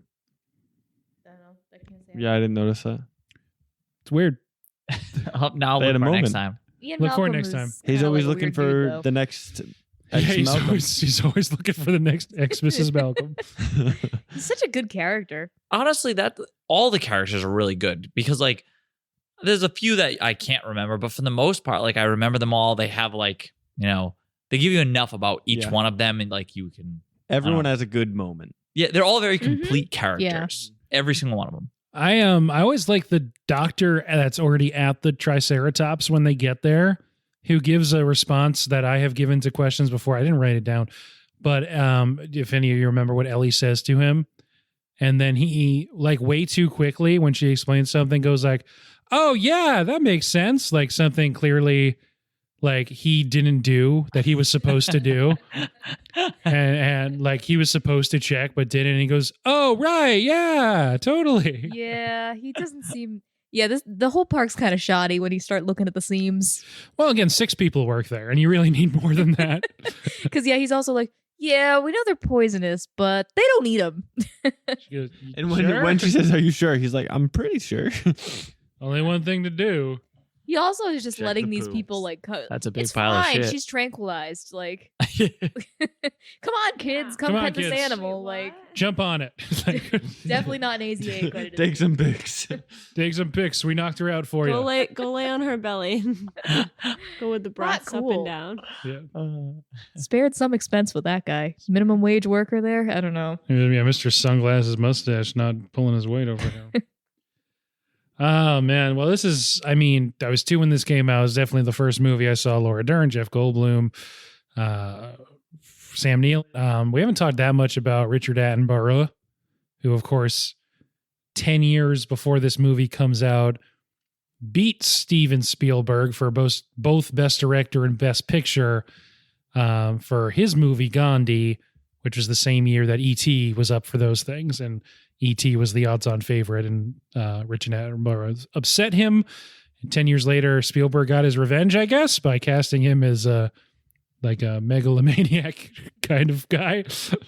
But at least he's rich. I don't know. I feel like John Hammond has good intentions. Yeah. You know? He does. John Hammond, right. Is John. that what I said? I always think Richard Hammond, but that's the guy from Top Gear. Yeah, no, he does, because even like when the lawyer's saying the thing about charging whatever, he's like, well, no, this should be for everybody, kind of Mhm. thing, you know. And he really likes his grandkids, and I don't know, he's not a bad guy. Yeah, This I whole think- thing with the flea circus, and he wants to make something that's like genuine and real. And, Yeah, I think he had good intentions, but obviously flawed good intentions. Yes. It's still man's hubris. And this time it's beauty that killed the beast. I guess that doesn't really apply. That's the end of King Kong. Yeah, I mean, I don't know. I like the moment. It's not when they go through the gate and Goldblum directly calls out that they ripped off the design from King Kong. I think that's fun. The Raptors, like I think it's Good been a long rap. time, but I think I've seen like pictures of they had like people in suits for that, right? Yeah, they're in. I think in that thing on Netflix, they describe it as a downhill skiing position that they're in. Yeah. hmm They're kind of scrunched up. So they have these dudes running around, and That's awesome. That seems great. The sounds in this, the T-Rex roar, and then the way the raptors talk to each other, which I think only happens once when they hear the kind of honking sound that they use to communicate. But that obviously throughout the whole series is used a lot. And I forget which of those is partially sampling turtles having sex, but one of them is. I know the T-Rex, they just mixed a bunch of other animals like sounds together. yeah, And they're like, here we go, this is a dinosaur roar. yeah. It's crazy because now it's like, yep, that's definitely what a dinosaur sounded like. It's like, well, somebody just made that up for a movie, but everyone's just like, yep, this is it. Yeah, the raptor noises in Jurassic Park are mating tortoises. There you go. Okay. Someone picked that. Someone Somebody picked picked that. that. Someone's like, oh, I want it to be like. I was walking through the jungle last night. Heard the best sound I've ever heard. We've had this conversation before, but this movie, when it came out, was like a big cultural phenomenon. You know, like it made the news. People were talking about this movie, like, oh, like how big of a deal it was. You know what I mean? Because it, you know, obviously did a lot of things that hadn't been done before. Like Ray had mentioned, like no one had seen a dinosaur before on like the big screen. Like if someone had done it before, it was like claymation. So people thought this looked incredible. It was a big deal. Like everyone was talking about it. And it always makes me wonder, because I feel like in our lifetime, we've had like almost no movies like that. There's been like almost no movies that have come out that like people just cannot stop talking about that are like that big of a deal. Yeah. Like- We've talked about this a lot. Yeah. Titanic. Yeah. Titanic is probably one. We talk about Avatar. That's where my mind went, was Avatar, Yeah. which I've never seen. It's not It's great. worth seeing. Looks like we're going to have a big Jim Winter. Time it up with the new Avatar coming out. Avatar, I feel like, was kind of like that because it was one of those things where It was. It's the one I always can think of that was kind Yeah. of like that. and Kyle I and I were mean, both it working at the is movies at that time. The highest Walking grossing away movie now, of all so. time. I was going to say, I feel like most of the conversation around that I can remember for Avatar was just like how much money it was making, though. It was never people were like, this movie is, well, some people did really like it, obviously, but I felt like Well- most of the conversation you saw was like, wow, Avatar is just making crazy amounts of money. Well, the thing was that it was like one of the first ones that was like really released for like intended to be in 3D. Like it wasn't necessarily like a gimmick, but people would go and see it, and it came out in December, and it was like really cold and gross out at that time, and you'd go and you'd see this movie, and it was like way too long, and it was in 3D, and it was super vibrant colors, and you'd get like immersed into the world, and then you'd like leave and be like, wow, like the real world sucks. Like you got to go see this movie. So I think like a lot of word of mouth was spread that way. I feel like that was a lot of the conversation around it. Yeah. Have any of you guys ridden any of the Jurassic Park rides? I have. I feel really strongly about this. I wanted to bring it up earlier, so I'm glad you segued right into this. Yeah, we're getting into the miscellaneous now. I'm really mad that they have the ride that you need a child to ride with.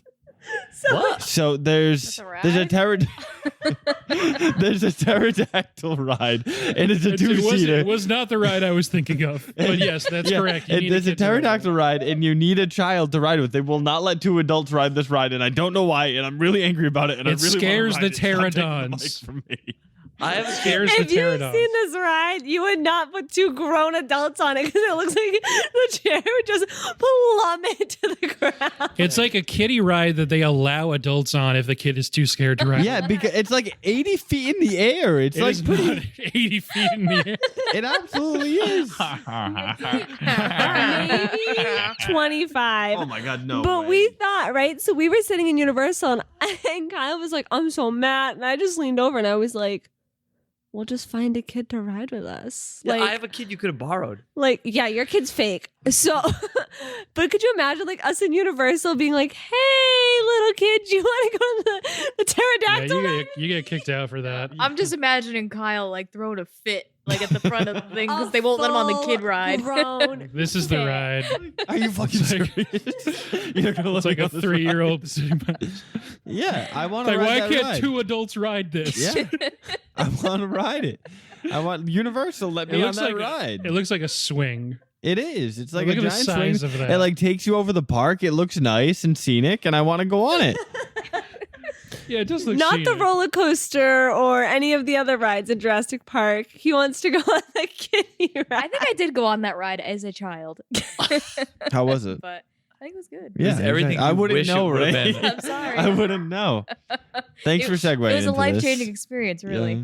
This was really not the ride I was going to focus on. But Wait, so Were you thinking Velocicoaster? I was thinking the Jurassic Park ride. I've been on the water Jurassic ride, Park ride. Yeah. yeah, so I have a funny story about that. So the only time Big that I splash really boat. been to Universal prior to, us going down for vacation Mhm. was at Miss America with all the Miss America candidates. Yeah. And they squished, how much does that ride hold? Like maybe 30 people, 25? Probably, yeah. There's like, I don't know, Well, 6 they rows of 5 or They something. squished as many candidates as they could. They were like, oh, 5. No, you could definitely fit 6. You're all skinny. Like, squished us in for filming. And I will never forget, I had Texas behind me, and she's freaking out the whole ride. She's like, there's water. There's water. My hair's going to get wet. And I was like, oh, nobody told her. Oh, no. Oh, no. And of course, all of us are like dying laughing. So as we do the big plummet down, the whole 9 yards, you get splashed. None of us are facing forward in the scene. We're all turned behind to see Texas's reaction. Priceless. But wonderful ride. Love it. Did we go on that? My brother almost had to be pulled No, off that you ride. didn't He want Stop to. screaming. You were too busy having a temper tantrum about not going on the pterodactyl ride. You didn't go on the one Was for this- adults because you were too sad about No. the kiddie ride? He was so mad. No, was this after They didn't let our you on the near-death experience? carousel either. Was it that day? He was too scared of the This adult was rides. after our near-death experience. I want to do the kid ride, but can an adult accompany me? So Sir, yeah. no. So the Jurassic Park, the ride, the big, It's cool. Wait, can it's we a big clarify? splash boat. It comes Has down. this been redone? So, okay.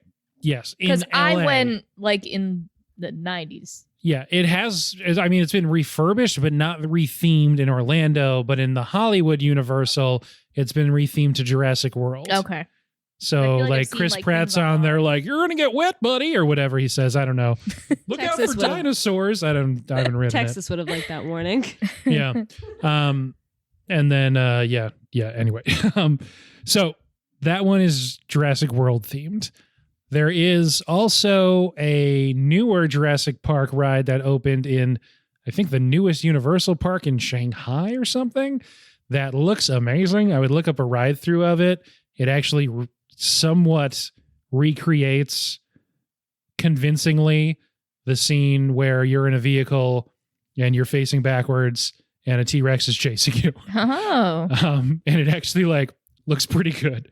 The whole like dinosaur thing in Universal is really awesome. Like the whole, not the safari ride, but the actual like dinosaur little thing that you're in the car, and then they have all the games. Like it's a really cool experience to be in. Yeah. I feel And then like, Disney rips off and does Dino Land. So like, Yeah. Yeah, Dinoland USA, where the dinosaur ride is. Mm. Um, Brother had to be pulled off that one too. Yeah, so we I know this is a little off topic, but we went on that dinosaur ride and we had different expectations of it. it's terrifying. Yeah. let me just correct myself real quick. It's at Universal Beijing is the Jurassic World ride that I would say look up a ride through of. It looks really cool. So we went to Disney way back when. I had ACL surgery, so like I couldn't go on any like rides and whatnot. And they were like, be very careful on what you go on, like kind of work up to it, but like can't do this, can't do that, can't do anything pivoting, can't do anything twisting. So like we went on the safari ride, and then we met up with some friends that live, in the Disney area, and they were like, oh yeah, this dinosaur ride at Dinoland, just like the safari ride. And I was like, one, this ride is traumatizing. Two, it jerks and twists like as if you're in like Jurassic Park, like driving away from the dinosaur and the T-Rex. Like it's that type of scene, and you're trying to capture these dinosaurs. So I was like, this is not the safari ride. I like it because it has dinosaurs. I'm a fan of those. Dinosaurs. Have you not ridden it? No, I don't ride rides because they have lines. This is true. I like the Jurassic Park ones more because they're more name brand for me. Mm-hmm. The Disney one are kind of the Hydrox cookies to Universal's Oreos. They in that very regard. much are. That is like a very good description of that. Yeah. So this fourth movie for Big Steve Summer, the third one that at the time was the highest grossing movie of all time. All four have theme park rides. Only one in a Disney park, though. Definitely Jurassic Park has the most rides, if I had to guess. Yeah. Well, it is a theme park. Right. Yeah. It makes sense. There's a 1-to-1 there. Yes. And still creating rides. Like Velocicoaster just came out. Yeah. Year, so. Yes. Yeah. And it looks awesome. Oh my gosh, it looks so cool. Looks really cool. Congrats to Universal for another hit. People just love dinosaurs. Dude, yes, they do. Dinosaurs. Yeah. Dinosaurs. It's all those little kids. Little boys turn like 5-year-olds old, and they have to be obsessed with either dinosaurs or like trains or trucks. They have like 3 options. Trains was earlier for me, and then I switched to dinosaurs. Never really had a trucks phase. How about you, Kyle? Were you a dino kid, a truck kid, trains? I don't think I was any. Can I of guess them. what you were? I don't even know. Like, I don't think I had a thing. Can we call Sandra and find out? We'll have to find out. Yeah, we We'll can find call out. her He after. has a thing. We can call her after. How about you, Greg? Me, I didn't have trains or trucks. I like dinosaurs, but I wasn't obsessed. Okay, cool. Batman? Batman, that was like my Batman. thing. It was not my thing, so that makes sense. Yeah, I think I had like some He-Man toys, but those were just like hand-me-downs. I never watched his show. I just had the toys. I was like, this one's a skeleton. That's cool. Sick. I didn't know what their dynamic was. I was actually really upset when I found out they were enemies because in like my headcanon, they were just like, Friends. I got them at the same time. They must be friends. Oh, They had kind of like a Woody and Buzz dynamic. Oh. oh, that's sweet. This one's named Skeletor. That's not his name. I probably named him like Jeff or something. Yeah. He just doesn't have face skin, but that doesn't make him evil to me. It's very accepting of you. Rawr. All right. After careful consideration, I've decided I cannot endorse this podcast. And I can't think of a better ending bit than that. So any final thoughts on Jurassic Park before we move into ratings? Whoa. No game? No, we're already 2 hours in. Bro, I studied this movie for the game. I was ready for the trivia this time. I was terribly bad at it the first time. All Big Steve Summer episodes, they speak for themselves. They don't need games. Yeah, it looks like you've been crushed by your own hubris. You have been crushed by your own hubris. Enjoy your being eaten by a dinosaur. So, if you go on letterboxd.com, you can find Late to the Movies. That's the number 2. We have a profile there. I make a diary entry and record our scores for each and every movie. This will be only the second one that has 5 ratings on it. I'm not sure how that'll affect the number score, but on a scale of 1 to 5, and you can go by half star or whatever intervals, on a scale of your choosing, what would you rate this movie? Anyone can start. I'm going to give it 4.5 out of 5 of Samuel L. Jackson's arms. Okay. I'm giving it 5 out of 5 blood-sucking lawyers. 5 out of 5 scantily clad, sweaty Ian Malcolms. I'm going to do 4.8 out of 5 of... Why? Has to be half. Fucking did. 5. Deal with it. I can't. Then you know what? Come to my park. Free ticket. Okay. So this is your second favorite movie of all time, and it could be 0.2 better, you think? Yeah. Okay. You didn't ask me out of what though? Wait, I didn't give it yet. Go for it. Jurassic Park t-shirts. I like it. And I'm 5 out of 5 ex Mrs. Malcolms. That's a good one. That's a good one. All right. We're closing the gate. You know what? I'm gonna change mine. It's 5. I'm gonna give it a 5 out of 5. Oh. Yeah. Okay. After so- careful consideration. Yeah. So I'm at 5. It's closer to 5 than it is 4.5. So I'm gonna round up to. So Lindsay, you were the only one preventing this from being our first perfect score. Do you want to change? Yeah. Well, this is like peer pressure, and I don't do good with Yeah, that. you peer pressure the I'm shit that out of her. person that when you go to a party and everybody's having a drink, I'm like, yeah, I'll just have one. It's fine. I'm also gonna change my rating scale. It's 5 out of 5 inappropriate screensavers. Oh, okay. I like that. Yeah. Yeah.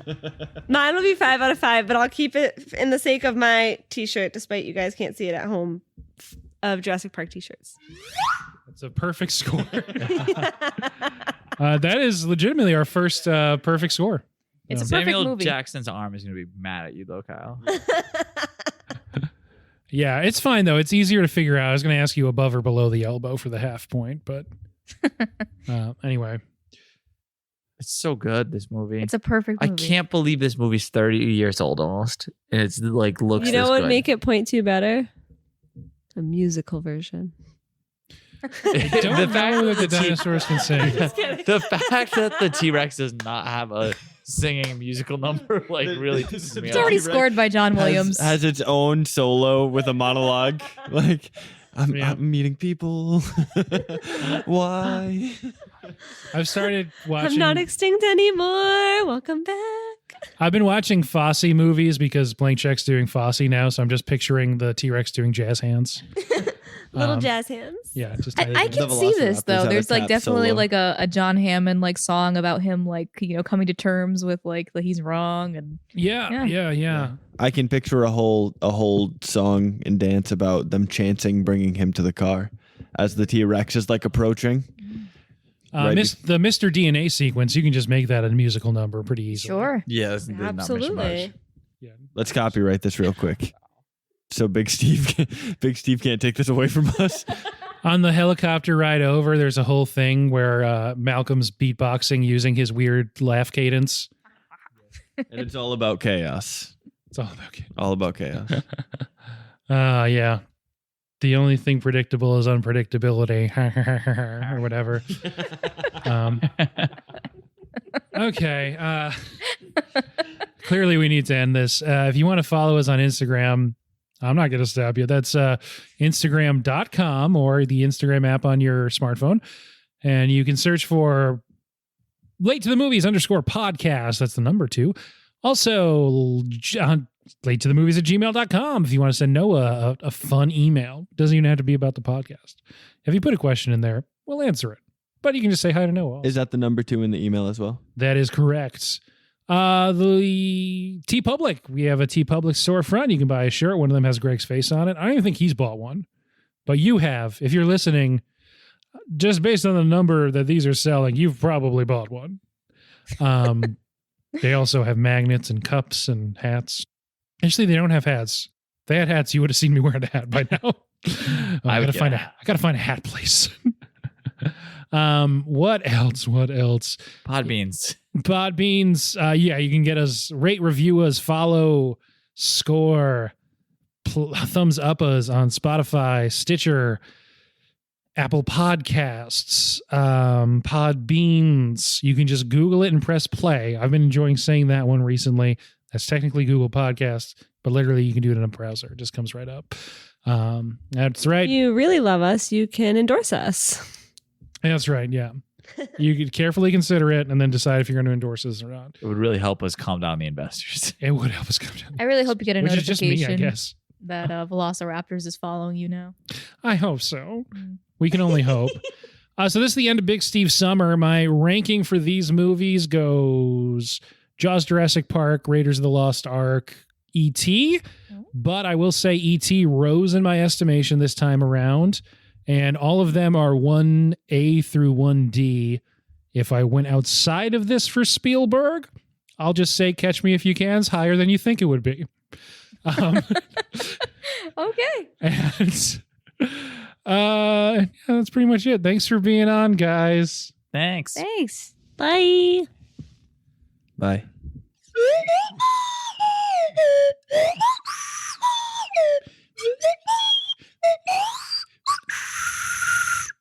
Thanks, guys. That one was way better.